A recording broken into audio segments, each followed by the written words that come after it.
The new Spiral Abyss of version 3.5 is out, and I just know that many will be annoyed by this pesky big worm. But good thing you're here.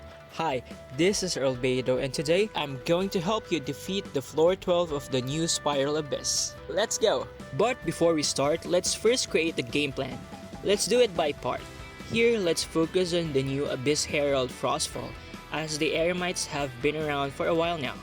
This new Abyss Herald will obtain a power called Dark Frost by chance when it attacks you. Once activated, the next hit will decrease your stamina by 50, and if this happens consecutively, only 20 stamina will be lost. This means that stamina-dependent characters like C0 Hutao or C0 Yanfei are not advisable unless you're very good at dodging. However, Pyro characters are effective against his shield, so characters like Shangling will be a great choice. And if you have C1 Hutao or C1 or C6 Yanfei, which makes them not stamina hungry anymore, they'll be more effective here. Electro and Geo will also work but not as fast. Lastly, characters with heavy attacks like Ito can destroy their shields. Let's move on to Chamber 2 first half. And it's a good old Magu Kenki. He is agile, fast attacking, and he deals huge damage. So shielders like Zhongli or Layla, healers like Kokomi or Yao Yao will be very useful here. For the Chamber 3 first half, we are already familiar with this too. To defeat the Ruined Guard, just hit his weak point, the eye. I find the Frost Arm Lawachurl a bit challenging because there are two of them that will attack you very fast. So my character suggestions for this are bow characters as well as pyro characters. So for the first half of floor 12, here are my team suggestions. These are all just suggestions, so you can always mix and match and experiment. Just take note of our pointers earlier. Moving on to the second half. For Chamber 1, let's focus on the Abyss Herald Wicked Torrents. When hit, your skill and burst cooldown will increase by 6 seconds. He will also unleash a Hydro Shield, so avoid characters that are skill and burst dependent like Raiden Shogun, Ayato, Shao, and the Wanderer. Cryo characters like Ganyu will also be helpful here to freeze them. Lastly, use a Dendro or Bloom reactions to break their shields. For the second half of Chamber 2, we have the Knights and the Husks. But let's focus on the Husk. The Line Breaker variant can heal the enemies if it hits a shielded character. The Standard and Defender, on the other hand, will create a shield if they hit a shielded character. Obviously, you want to avoid shielders here, or you can still bring a shielder, just don't use their shields on this chamber. Now to the last and maybe the hardest part, the Green Worm. It attacks with the power of Animo, and 80% of the time the worm is in the ground and will occasionally fly and attack. The good thing here is you can paralyze it by destroying the wind-bound bullets it unleashes when it flies. For this enemy, you want to avoid burst-dependent characters again since most of the time it is underground. So normal attacking characters or Bloom teams are better. Also, Elements, Pyro, Electro, Cryo, and Hydro are most effective here. So my team suggestions for the second half of floor 12 are this. Again, these are all suggestions, so feel free to adjust. Now on to the real battle. For the first half, I'll be using my main C6 Yanfei for Vape team. And for the second half, I'll use a Hyper Bloom team. Time to go. Go directly in front of the Eremite mommy to lure the other two. Make sure to dodge every after using skill or burst as they attack very quickly.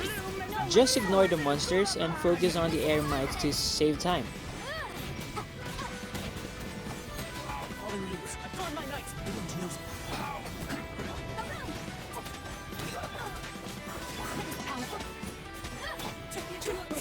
Once the Herald comes out, charge directly to it.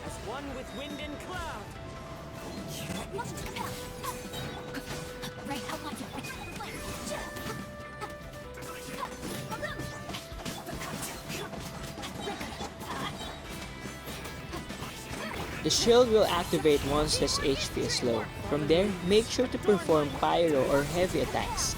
Here I use my Yanfei's charge attack as well as Bennett's skill to destroy the shield.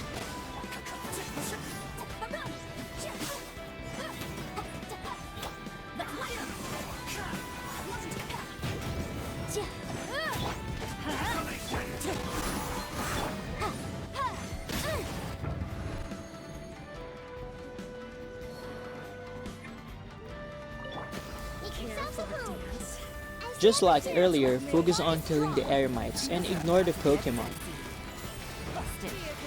Also, make sure to group them.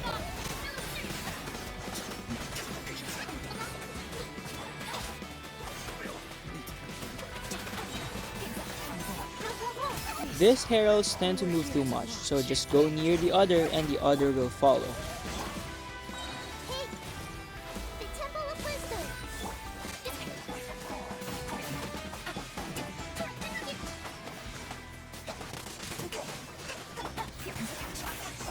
Dendro is very effective in destroying their shields.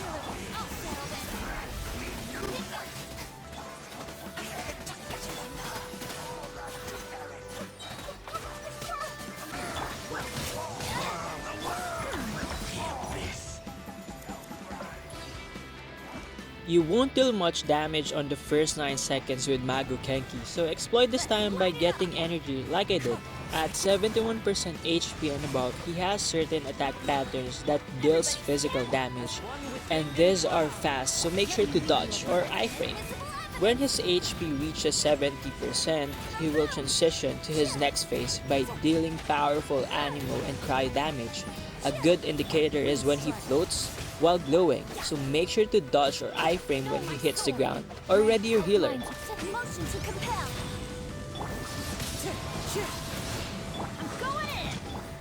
After that, he will perform long-range attacks occasionally while leaving a decoy, so try to track him before attacking.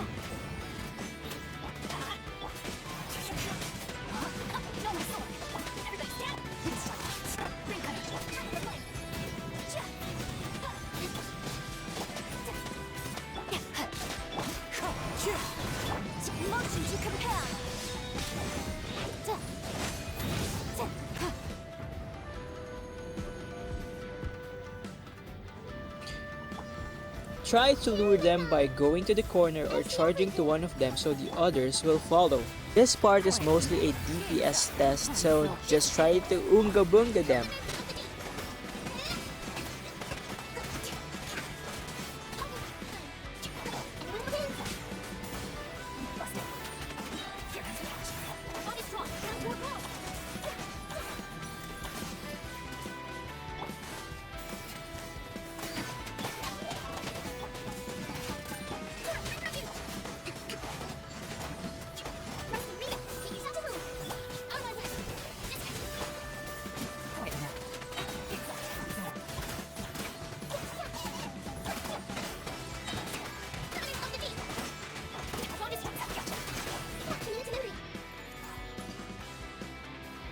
Finally, the last chamber.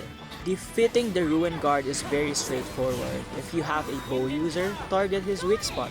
Dodge when it claps or when it releases Earth Wave so you won't be staggered.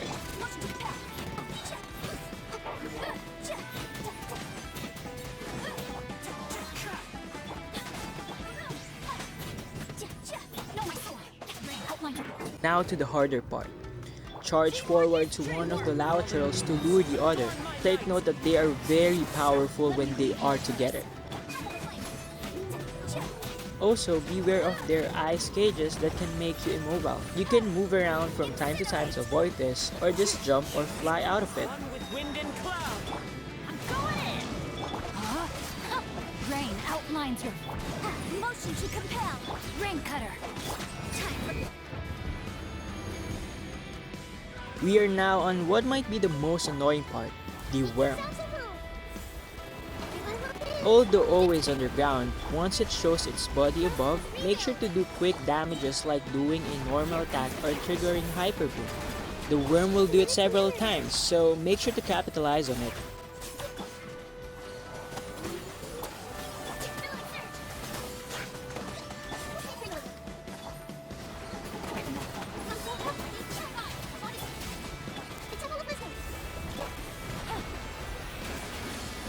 Once it flies, go near to the green balls you see, and attack it with Pyro, Electro, Cryo, or Hydro. Once destroyed, it will be paralyzed. Keep on doing short interval damages until you defeat it.